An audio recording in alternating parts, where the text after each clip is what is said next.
how the New York Times actively vouched for the veracity of its false narrative. We actually want all evidence to come out that's proper and appropriate evidence. So everything is falling down for you guys because people perceive you as bullies. Blake Lively's lawyer just quit this whole mess, as even he couldn't handle the embarrassment any longer. Justin Baldoni's lawyer dropped jaw-dropping evidence so brutal, it made Blake's legal team question all their decisions. We actually want all evidence to come out that's proper and appropriate evidence. 1 minute, Blake's out here playing the victim, and the next, her own defense team jumped ship faster than you can say courtroom disaster.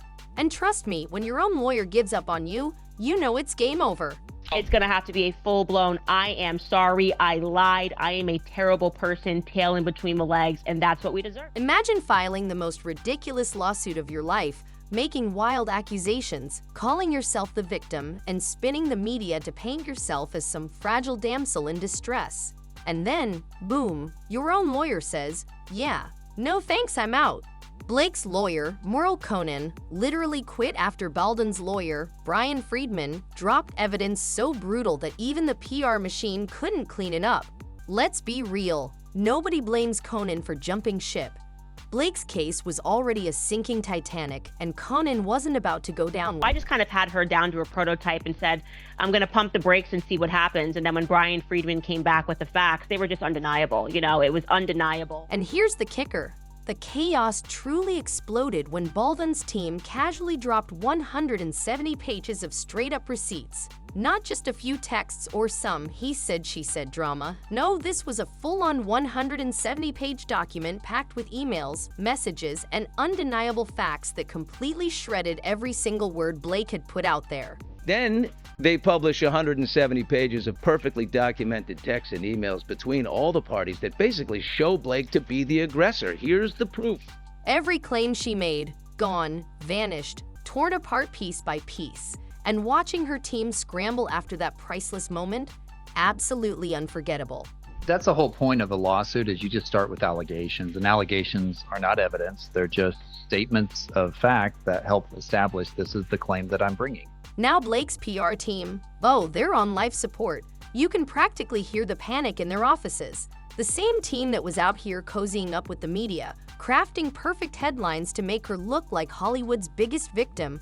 Yeah, they're losing control fast. You guys were complicit here. You guys were involved in this every step of the way. Those puff pieces stopped rolling out the minute the truth started surfacing. Mainstream media, radio silence. Even the insiders in Hollywood are warning her straight up. You're done. They're watching Blake spiral, and no one's stepping in to save her. So it was monstrous what she did, and she's got to pay for it. Live birth porn. $650 million worth of lawsuits looming over Blake like a wrecking ball, and the funniest part, her own team finally realizes she has zero chance of winning. Most people cannot afford, even if he was worth a certain amount, cannot afford $100 million. And then when you attach penalties and you add interest and all of these things, it is a nightmare, an absolute nightmare for them. Which brings us right to Merle Conan, the lawyer who probably woke up one morning, looked at all the mess, and thought, yeah, I'm not about to ruin my career defending this circus. And honestly, can you blame her? From the start, this lawsuit wasn't built on facts. It was built on, and I quote, smoke and mirrors. And I knew a bit about her. I knew how she grew up. I knew that she kind of was one of these people. What tends to be the case is that when you grow up with everything, you create things out of nothing because you're looking for struggle in your life and you're used to getting whatever it is that you want. No credible proof of harassment, no documents proving body shaming, not a single receipt about breastfeeding issues, just loud, dramatic claims with nothing solid to back them up. Basically, it's like Blake pulled a script straight out of her Gossip Girl days and forgot that real life requires evidence. Brian Friedman didn't just casually file his opposition. He buried Blake's entire case under solid legal facts. He exposed how Blake's team didn't rely on any actual proof. They were relying on PR media headlines and some desperate sob story. I looked through every document, every email, every text message. And when the other side comes in swinging with hard facts, well, the lawyer saw the writing on the wall. Quitting was the only way to save herself before she sank with Blake's wreck. But that's not even the juiciest part. Let's talk about how Blake's PR team thought they could pull off the ultimate magic trick and How this filing is pure comedy and insanity. It literally contradicts itself, and it's not even admissible because of certain things that are in there. remember that infamous December 2024 article from the New York Times? Yeah, Blake's PR team pushed that narrative like their careers depended on it. They used the Times to frame Baldoni as the villain, playing the classic Hollywood victim card. But fast forward and guess what? That strategy didn't age well. Baldoni's team dismantled the entire narrative, showing how the media played right into Blake's hands without fact-checking a damn thing. Everything, and it really was quite horrific because you just go, what kind of a monster even goes through with this CRD filing? Like, they're basically bullying him again in the law. Now the same PR team that thought they had the upper hand is stuck in panic mode. Oh, and if you thought they were just spin doctors, think again. PR manager Leslie Sloan, the woman behind Blake's image, is also named in Baldoni's $400 million lawsuit. As we know, Justin Baldoni is suing him, Blake Lively, and their PR person, Leslie Sloan, for $400 million. Yes, the very team hired to save Blake's public image is now a legal liability themselves. I mean, how bad do you have to mess up that your PR team becomes part of the lawsuit? And here's where it gets even better. With discovery underway, the PR team's dirty laundry is at serious risk of spilling out. Confidential texts, shady backroom conversations, all those carefully crafted media campaigns. They're all sitting there, waiting to be exposed. Baldoni's team isn't playing nice anymore. They're dropping receipts, and Blake's team, they can't stop it. The more they try to contain it, the more it blows up in their faces. But it looks as though she's a narcissist, like an actual diagnosed narcissist. Hilarious is how they spend all their time controlling the media narrative, thinking they were untouchable. But guess what?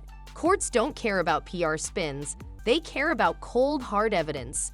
And right now, Blake's got none. Her lawyer knows it, her PR team knows it, Hollywood knows it, and the public sure as hell knows it.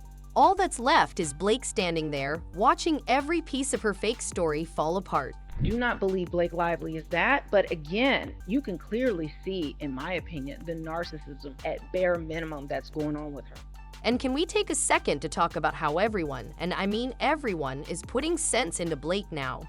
Her lawyer bailed, the media's gone quiet, insiders are whispering that she's cooked, and even her PR team looks like they're ready to quit and switch careers. But Blake, she's still pretending like she's got a shot. At this point, the only person who believes Blake has a chance is Blake herself, and that's the saddest part. Yeah, and again, at the same time, Nathan assembled a team that could dominate social media through full social account takedowns by starting threads, theories, and Hold that thought. here we go, generally working to change the narrative. So it's impossible to know how much they planted and how much of it originated organically. Well, wait a minute. She's out here clinging to this lawsuit like it's some last-ditch power move, when in reality, it's the anchor dragging her down. Hollywood doesn't have time for someone who tried to play the system, got caught, and now wants to play the victim when the plan backfires. You know, where this money is. This is it. Like, who has the cash for this type of loss? And let's not forget, this whole disaster didn't happen overnight.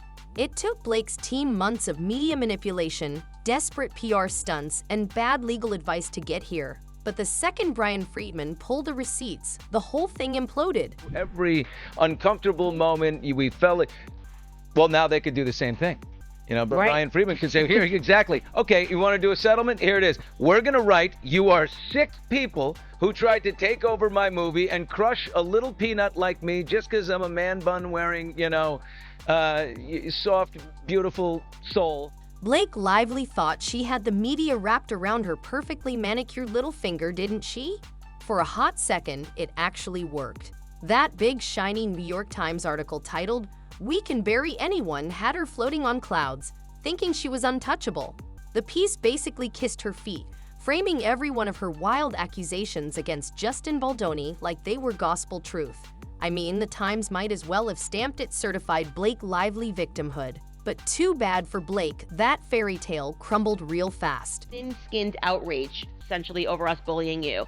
that doesn't make you look good on paper. It doesn't make you look good in the court of public opinion. It makes you look like what you actually are, which are a bunch of bullies who think they can get away with everything. Because Brian Friedman didn't show up to play, his legal response didn't just poke holes in the Times article, it absolutely shredded it. He straight up accused the NY Times of violating fair report privilege, which basically means they crossed the line from just reporting what Blake Lively alleged to actively promoting her false story. Instead of merely stating that Blake Lively claimed XYZ, they presented it as though they had done some serious investigative work, confirming every part of her fabrication. The problem? They had no evidence to back any of it up. Friedman called them out for packaging Blake's lies as facts, and honestly, it's poetic justice. Used to replace what his name is, Brian Tyler, the composer on the movie. Well, Taylor Swift is not going to give you this unless we get what we want. She wants this credit. She wants this credit. She wants her edit. And now media outlets are scrambling, terrified they'll be the next ones dragged into this lawsuit mess. Judge Lyman even hinted at dismissing the New York Times entirely from the case, signaling that their so-called journalistic masterpiece might just be trash. Remember, the New York Times was Blake's safety net, her PR weapon, her ace in the hole, but now it's hanging by a thread, one ruling away from completely falling apart, leaving her exposed to handle things on her own. No more flashy headlines, no more sympathetic puff pieces, just the cold, hard reality of the courtroom. Look, there's a lot of factual determinations that need to be made here, not legal determinations.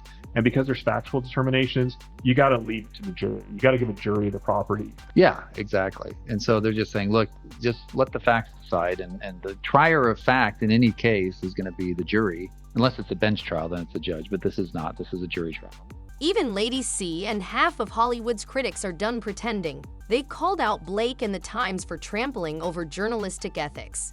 It's one thing to run a PR machine, but it's a whole other level of mess when you weaponize one of the most powerful newspapers to push your fake victim narrative. You're making a factual assertion that these people did something, seizing on it and amplifying it. You're making a factual assertion that these people did something, seizing on it and amplifying it, and Lady C didn't hold back. She basically called out the entire media circus for being Blake's personal propaganda machine. Now that Friedman's bombshell has dismantled the NY Times role, Blake's media shield has completely evaporated. She thought she could bury Baldoni, but all she did was bury herself. There's 5 other claims. He's got extortion, he's got false light, and everything immediately falls apart there. But I'm saying even that was ill-advisable. I would not have said, quote unquote, hurt feelings and saying, like, they're basically bullying him again in the lawsuit. Blake Lively fears profound mental health issues are at risk of being leaked amid Justin Baldoni legal drama.